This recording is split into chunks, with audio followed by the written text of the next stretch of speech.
അല്ലാഹുവിന്റെ റസൂൽ പഠിപ്പിക്കുകയാണ്. ഏതാണ് ഈ അഹ്ലു സുന്നത്തി വൽ ജമാഅത്ത്? അത് പൂർവീകരുടെ പാരമ്പര്യമാണ്. അല്ലാഹുവിന്റെ ഇഷ്ടദാസന്മാരായ സജ്ജനങ്ങളായ മഹാത്മാക്കൾ പഠിപ്പിച്ചു തന്ന വിശ്വാസങ്ങൾ, ആചാരങ്ങൾ, കർമ്മങ്ങൾ, അതാണ് അഹ്ലു സുന്നത്തി വൽ ജമാഅത്ത്. സഹോദരന്മാരെ, നമ്മുടെ രാജ്യത്തുള്ള ബിദ്അത്തുകാർ പറയുന്ന വാദങ്ങൾ ഏതെടുത്ത് പരിശോധിച്ചു നോക്കൂ, അതിനൊന്നും പൂർവീകരുടെ പാരമ്പര്യം നമുക്ക് കണ്ടെത്താൻ കഴിയില്ല. നമ്മുടെ രാജ്യത്ത് മുജാഹിദുകളും സുന്നികളും തമ്മിൽ തർക്കമുള്ള, ബിദ്അത്തുകാരും സുന്നികളും തമ്മിൽ തർക്കമുള്ള ഏറ്റവും മർമ്മപ്രധാനമായ വിഷയം ഹബീബായ മുഹമ്മദ് റസൂലുള്ളാഹി സ്വല്ലല്ലാഹു അലൈഹി വസല്ലമ തങ്ങൾ ഉൾപ്പെടെയുള്ള മഹാത്മാക്കളെ വിളിച്ച് സഹായം ചോദിക്കാമോ, ഇസ്തിഗാസ ചെയ്യാമോ എന്ന വാദം ഷിർക്കാണെന്ന് നമ്മുടെ രാജ്യത്തുള്ള മുജാഹിദുകൾ പറയുന്നുവെങ്കിൽ, പൂർവീകരുടെയും അല്ലാഹു അനുഗ്രഹിച്ച മഹാത്മാക്കളുടെയും സജ്ജനങ്ങളുടെ പാതയിൽ അങ്ങനെ ഒരു വാദം നമുക്ക് കണ്ടെത്താൻ കഴിയില്ല. ഇസ്തിഗാസ ചെയ്യൽ, റസൂലുള്ളാഹി സ്വല്ലല്ലാഹു അലൈഹി വസല്ലമ തങ്ങളെ വിളിച്ച് സഹായം തേടൽ ഷിർക്കാണെന്ന് പൂർവീകർ പഠിപ്പിച്ച ഇസ്ലാമിലില്ല. തവസ്സുൽ ചെയ്യാൻ പാടില്ലെന്ന ഒരു വാദം പൂർവീകർ പഠിപ്പിച്ച ഇസ്ലാമിലില്ല. ഖുതുബ അറബിയല്ലാത്ത ഭാഷയിൽ, മാതൃഭാഷയിൽ, മലയാള ഭാഷയിൽ നിർവഹിക്കണമെന്ന് പറഞ്ഞ ഒരു വാദം സഹോദരന്മാരെ പൂർവീകരുടെ പാരമ്പര്യത്തിൽ നമുക്ക് കണ്ടെത്താൻ കഴിയില്ലെന്ന് മാത്രമല്ല, 14-13 നൂറ്റാണ്ട് കാലത്ത് ഇസ്ലാമിക പാരമ്പര്യം എടുത്തു പറഞ്ഞാൽ ജുമുഅയുടെ ഖുതുബ, വെള്ളിയാഴ്ച നിർവഹിക്കുന്ന ജുമുഅയുടെ ഖുതുബ അറബിയിൽ മാത്രമാണ് നിർവഹിച്ചിട്ടുള്ളതെന്ന് ചരിത്രം പറഞ്ഞാൽ കണ്ടെത്താൻ കഴിയും. കേരളത്തിലെ മുജാഹിദ് പ്രസ്ഥാനം സ്ഥാപിച്ച സ്ഥാപകനാണ് KM മൗലവി.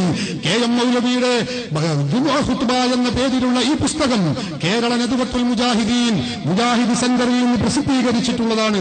ഈ പുസ്തകത്തിന്റെ 23ാമത്തെ പേജിൽ അവർ തന്നെ പറയുന്നത് കാണാം, KM മൗലവിയുടെ ഫത്വ, വലാകിൻ ഹൗനാ ശൈഉൻ ആഖർ യൻബഗി ഇൽതിഫാതു ഇലൈഹി വഹുവ അന്നാ ലം നജിദ് ഫീ കിതാബിൻ മിനൽ കുതുബി അന്ന സലഫ സ്വാലിഹ മിന സ്വഹാബത്തി വത്താബിഈന കാനൂ ഫീ ബിലാദിൽ അജ്മി ഹീനമാ യഖ്തുബൂനൽ ഖുതുബ. അങ്ങനെ തുടർന്ന് ദീർഘമായ ഫത്വ. എന്താണ് പറയുന്നത്? സ്വഹാബികൾ, താബിഈകൾ, താബിഈകൾ എന്നീ സൽവിരുദ്ധരായ മുൻഗാമികൾ ആരെങ്കിലും അറബിയല്ലാത്ത നാടുകളിൽ ഖുതുബ ഓതുന്ന സന്ദർഭത്തിൽ അറബിയല്ലാത്ത ഭാഷയിൽ ഖുതുബ ഓതിയ ചരിത്രം ഒരൊറ്റ കിതാബിലും നാം കണ്ടിട്ടില്ല. കേരളത്തിലെ മുജാഹിദ് പ്രസ്ഥാനം സ്ഥാപിച്ച KM മൗലവിയാണ് പറയുന്നത്. സഹോദരന്മാരെ, പൂർവീകരുടെ പാരമ്പര്യമില്ല, 14 നൂറ്റാണ്ടിന്റെ പാരമ്പര്യമില്ല. സ്ത്രീകളെ ജുമുഅക്കും ജമാഅത്തിനും കൊണ്ടുപോകണമെന്ന് വാദിക്കുന്നവരാണ് നമ്മുടെ രാജ്യത്തെ മുജാഹിദുകൾ. പൂർവീകരുടെ പാരമ്പര്യമുണ്ടോ? അതിന് ഇല്ലേ ഇല്ല. പൂർവീകരായ ആളുകൾ പഠിപ്പിച്ചത് എന്താണ്? വീടുകളിൽ ഹബീബായ റസൂലുള്ള പഠിപ്പിച്ചത് വബുയൂതുഹുന്ന ഖൈറുൽ ലഹുന്ന, സ്ത്രീകൾ വീടുകളിൽ അടങ്ങി ഒതുങ്ങി കഴിയണമെന്ന് പഠിപ്പിച്ചുവെങ്കിൽ വീടുകളിൽ നിന്ന് പുറത്തു കൊണ്ടുവന്ന് പള്ളിയിലേക്ക് ആട്ടിത്തെളിച്ചു കൊണ്ടുപോകുന്ന ഈ സമ്പ്രദായം, ഇതിന് ഇസ്ലാമിന്റെ പാരമ്പര്യമില്ല, പൂർവീകരുടെ പാരമ്പര്യമില്ല. വിശദീകരിക്കാൻ സമയമില്ലല്ലോ. ഇമാമുൽ ശാഫിഈ റളിയല്ലാഹു അൻഹു തന്റെ ഇഖ്തിലാഫുൽ ഹദീസ് എന്ന് പറയുന്ന ഗ്രന്ഥം, ആ ഗ്രന്ഥത്തിൽ വളരെ വ്യക്തമായി രേഖപ്പെടുത്തി വെച്ചത് കാണാം.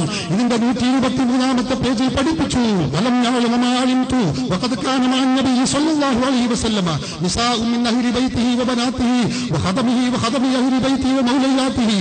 അല്ലാഹുവിന്റെ റസൂലിന്റെ കൂടെ ഭാര്യമാരുണ്ടായിരുന്നു, പെൺകുട്ടികളുണ്ടായിരുന്നു, അവിടുത്തെ കുടുംബക്കാരായ സ്ത്രീകളുണ്ടായിരുന്നു, ഭാര്യമാരും ബന്ധുമിത്രാദികളുമായി പലരും ഉണ്ടായിരുന്നു. പക്ഷേ ഫമാ അലിംതു മിൻഹുന്ന ഇംറഅതൻ ഖറജത് ഇലാ ശുഹൂദി ജുമുഅത്തിൻ വലാ ഇലാ ജമാഅ, ഒരൊറ്റ പെണ്ണും ജുമുഅക്കും ജമാഅത്തിനും പുറപ്പെട്ടു പോയ ചരിത്രം എനിക്കറിയില്ലെന്ന് 10 ലക്ഷത്തോളം ഹദീസ് പാണ്ഡിത്യമുള്ള ഈ ലോകം കണ്ട ഏറ്റവും വലിയ പണ്ഡിതൻ ഇമാമുൽ ശാഫിഈ റളിയല്ലാഹു അൻഹു രേഖപ്പെടുത്തി വെക്കുകയാണ്. എന്തിന് കേരളത്തിൽ ഇസ്ലാം എത്തിയത് എന്നാണ് നമുക്കറിയാമല്ലോ. സ്വഹാബത്തിന്റെ കാലത്താണ്. സ്വഹാബത്ത് പഠിപ്പിച്ച ഇസ്ലാമാണ് കേരളത്തിലുള്ളത്. സഹോദരന്മാരെ, കേരള മുസ്ലിമീങ്ങൾ പഠിപ്പിച്ച ഇസ്ലാം എന്ന് പറയുന്നത് അത് സ്വഹാബത്ത് പഠിപ്പിച്ച ഇസ്ലാമാണ്. മുജാഹിദ്, കേരളത്തിലെ മുജാഹിദ് പ്രസ്ഥാനത്തിന്റെ മാഗസിനാണ് എന്റെ കയ്യിൽ. അതിൽ അവർ തന്നെ പറയുന്നു, പ്രവാചകന്റെ ജീവിതകാലത്തു തന്നെ ഇസ്ലാമിക സന്ദേശം കേരളത്തിൽ വന്നിട്ടുണ്ട്.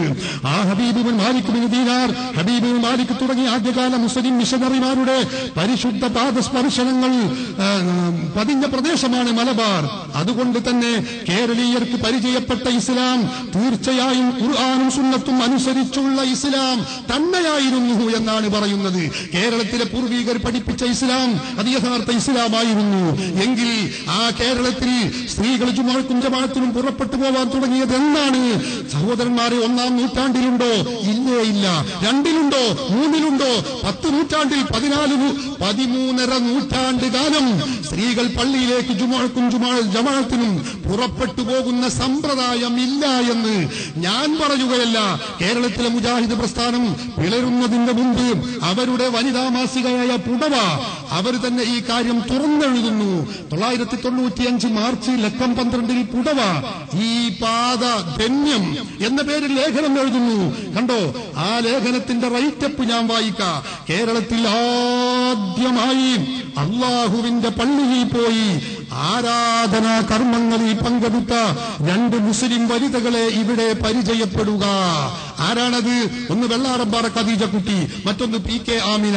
ഇവരാണ് കേരളത്തിൽ ആദ്യമായി അള്ളാഹുവിന്റെ പള്ളിയിൽ പോയി ജുമുഅക്കും ജമാഅത്തിനും പുറപ്പെട്ടു പോയതെന്ന് പറയുന്നത് മുജാഹിദുകളാണ്.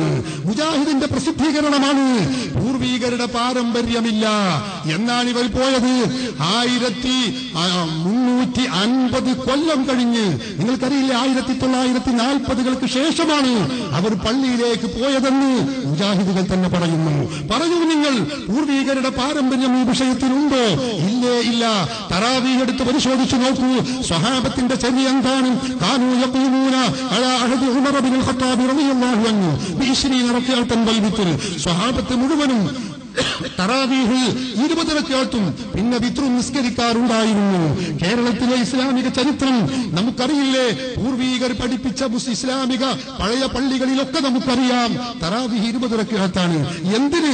മക്കയിലും മദീനയിലും തറാവീഹ് 20 റക്അത്താണെന്ന് നമുക്കവിടെ പോയ ആളുകൾക്കറിയാം.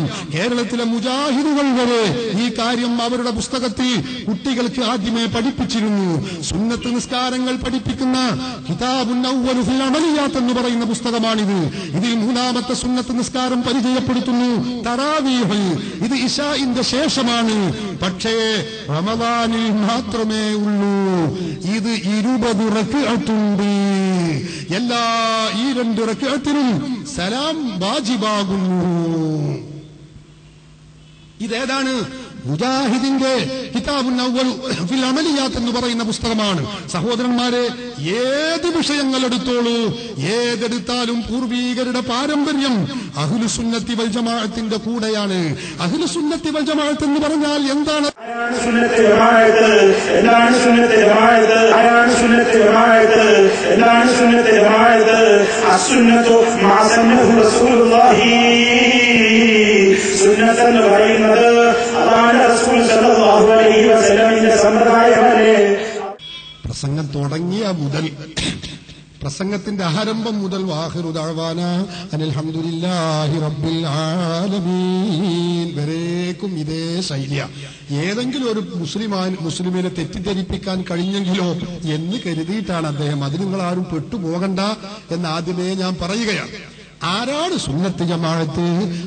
ഏതാണ് സുന്നത്ത് ജമാഅത്തിന്റെ ആളുകൾ? ആരാണ്? ഇതാ സലഫിയുടെ ചോദ്യം. സഹോദരന്മാരെ, അതിന് മറുപടി ഞാൻ പറയാ. കേരളത്തിലെ മുജാഹിദ് പ്രസ്ഥാനം പുറത്തിറക്കിയ പുസ്തകമാണിത്. ഇസ്ലാഹി പ്രസ്ഥാന ചരിത്രത്തിനൊരാമുഖം. കേരള നദുവത്തുൽ മുജാഹിദീൻ 4 മദ്ഹബിന്റെ ഇമാമുകളെക്കാളും വലിയ പണ്ഡിതനെന്ന് പരിചയപ്പെടുത്തിയ വ്യക്തി ആരാ? ഇബ്നു തൈമിയ്യ. ആ ഇബ്നു തൈമിയ്യയെ കുറിച്ച് കഴിഞ്ഞില്ല. മുജാഹിദുകളുടെ വിചിന്തനമാണ് എന്റെ കയ്യിൽ. ഈ വിചിന്തനത്തിൽ പറയുന്നു, ഇബ്നു തൈമിയ്യയുടെയും മുഹമ്മദ് ബിൻ അബ്ദുൽ വഹാബിന്റെയും ആശയങ്ങൾ വിഷലിപ്തമാണെന്ന് പറയുന്നതും ഖുർആൻ വിഷലിപ്തമാണെന്ന് പറയുന്നതും തുല്യമാണ്. ഇബ്നു തൈമിയ്യന്റെ വാക്ക് ശരിയല്ല, അദ്ദേഹം പറയുന്നത് ശരിയല്ല, വിഷലിപ്തമാണ് എന്ന് പറഞ്ഞാൽ അതിന്റെ അർത്ഥം എന്താണെന്നറിയോ? ഖുർആൻ വിഷലിപ്തമാണ്, ഖുർആൻ പറയുന്നത് ശരിയല്ല എന്നാണ്. അത്ര വലിയ ആധികാരിക പണ്ഡിതനാണെന്ന് മുജാഹിദുകൾ പരിചയപ്പെടുത്തുന്ന ഇബ്നു തൈമിയ്യ. ആ ഇബ്നു തൈമിയ്യയുടെ മജ്മുഅത്തുൽ ഫതാവ എന്ന ഗ്രന്ഥമാണിത്. ഇതിൽ പറയുന്നു അഹ്ലുസുന്നത്തി വൽ ജമാഅത്ത് എന്ന് പറഞ്ഞാൽ ആരാണ്? അദ്ദേഹം പറയുന്നു ഹും സലഫുൽ ഉമ്മത്തി വ അയിമ്മത്തുഹാ വമൻ തബിഅഹും ബിഇഹ്സാൻ. ഇബ്നു തൈമിയ്യ പറയുകയാണ് അഹ്ലുസുന്നത്തി വൽ ജമാഅത്ത് എന്ന് പറഞ്ഞാൽ ഈ സമുദായത്തിലുള്ള പൂർവീകരാകുന്നു, ഈ സമുദായത്തിലുള്ള ഇമാമുകളാകുന്നു. ഈ സമുദായത്തിൽ കഴിഞ്ഞുപോയ ഇമാമുകൾ നമുക്കറിയില്ലേ? ഇമാം അബൂ ഹനീഫത്തുൽ കൂഫി, ഇമാം മാലിക്, ഇമാം ഷാഫിഈ, ഇമാം അഹ്മദ് ബിൻ ഹംബൽ തുടങ്ങിയ ഇമാമുകൾ, ഇമാമുൽ ഹറമൈനി, ഇമാം ഗസ്സാലി, ഇമാം നവവി, ഇമാം റൂയ